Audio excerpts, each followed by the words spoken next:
Yes guys, welcome back to the channel. Back out camping.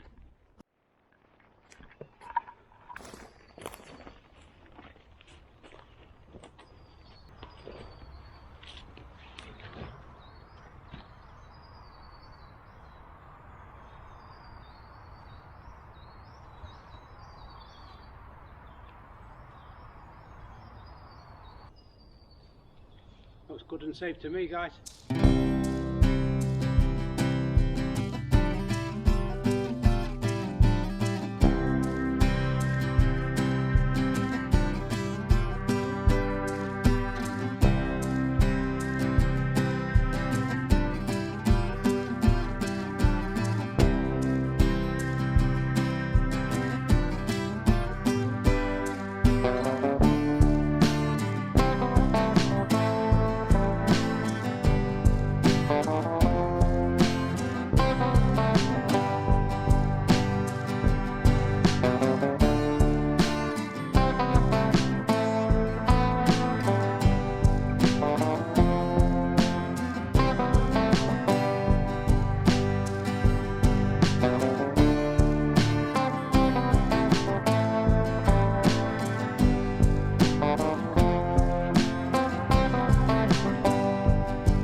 So it just took 5 minutes to process some wood. Should be able to get a fire going from that little pile.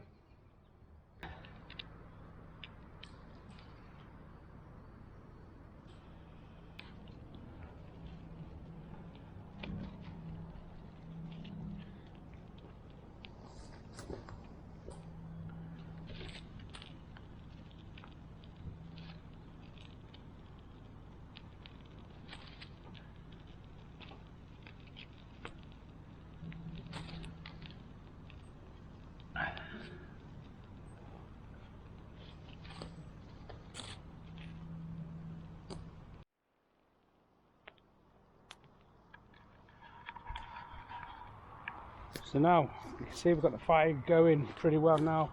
We're getting stocked up.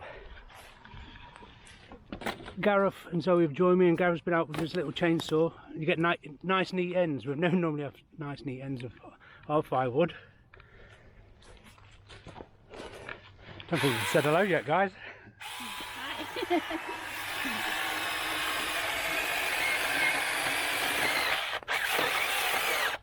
Oh, I think the battery's running out. Oh, that's not a good bit to film, is it? No. It's always when the cameras are out, isn't it? Yeah.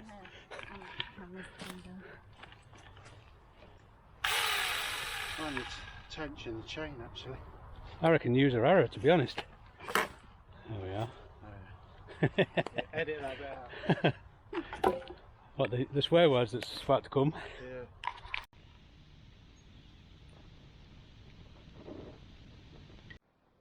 So then we've all had a go on Gareth's chainsaw. I must say I'm absolutely in love with it. When it gets to winter and we get the hot tents going and the frontier type stoves, cutting all that wood up is going to be so easy.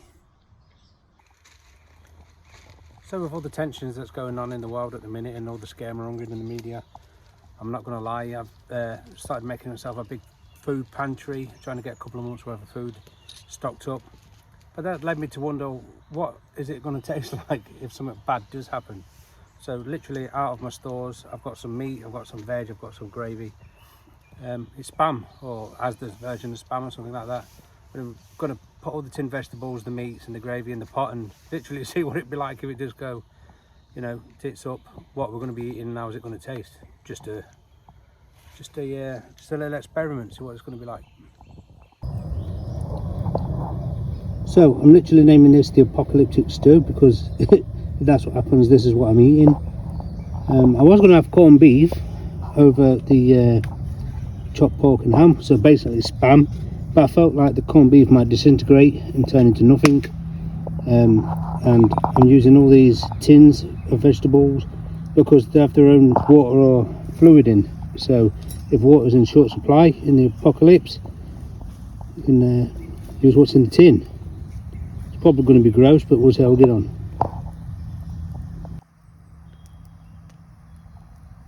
So I really did nearly make a big cowboy error, because none of these cheap home brand tins have self-peeling lids, which is not good in the prepping community anyway, because the self-peeling lids are a little bit weaker. So I've got the Gerber Combi. Fortunately, Zoe said it's a good tip to make sure that you keep a can opener in your stores, and she's right. But fortunately, I ain't got to stab this with my Condor bush file or open up all these tins.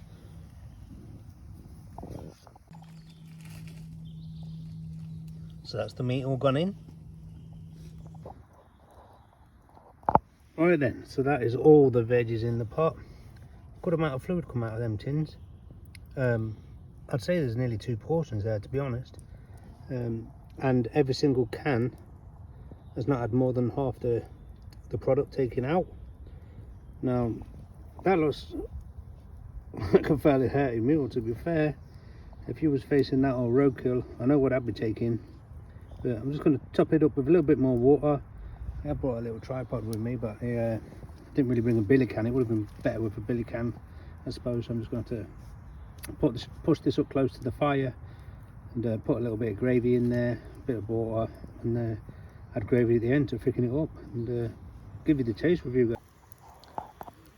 So now I've got the pan on the fire, close enough to get a lot of heat, but not too close it's going to melt the silicone on the handles.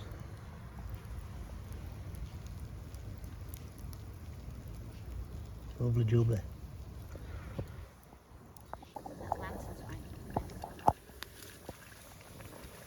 So she's steaming. That's how she looks. Not half bad.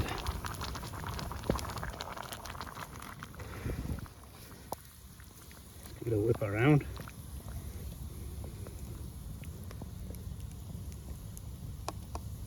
Yep, let's try it then.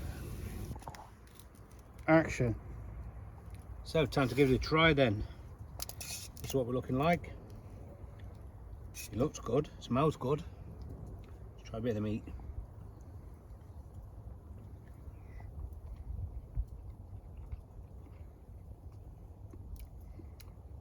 It's pretty soft, but I kind of expected that. That's what she said. Let's check some of the veggies out.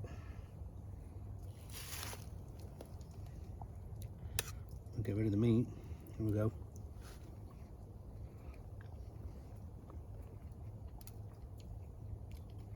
Tell you what, I'm not offended.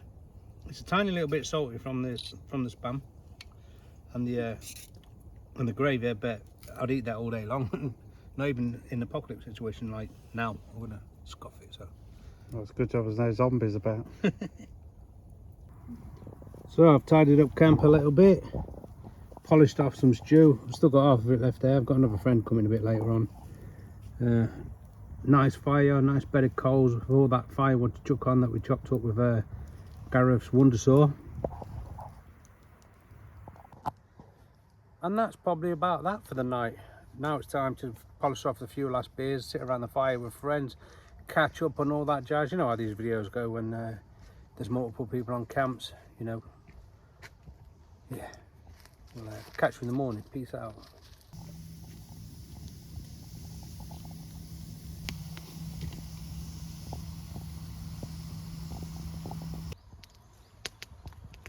Good morning, campers. So the early birds have been up and built the fire. Got the morning brews on, so I should do the same. Problem is I don't think I brought a cup. We've got a rolling boil for the brew. I'm gonna have to put my coffee in there. Put the old slab on, cook some bacon. Living. Right, get up. So, the rules per camping, bacon is on the go. Got the rosti that'll all.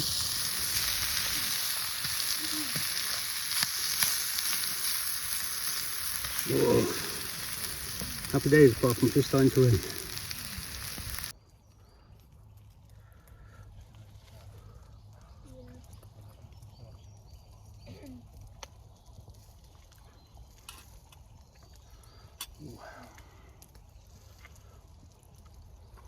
Oh, happy cap. Good stuff, guys. Well, that's it then, guys. That's the worst part of any camp. The pack down and the clean up. It's been another nice night out.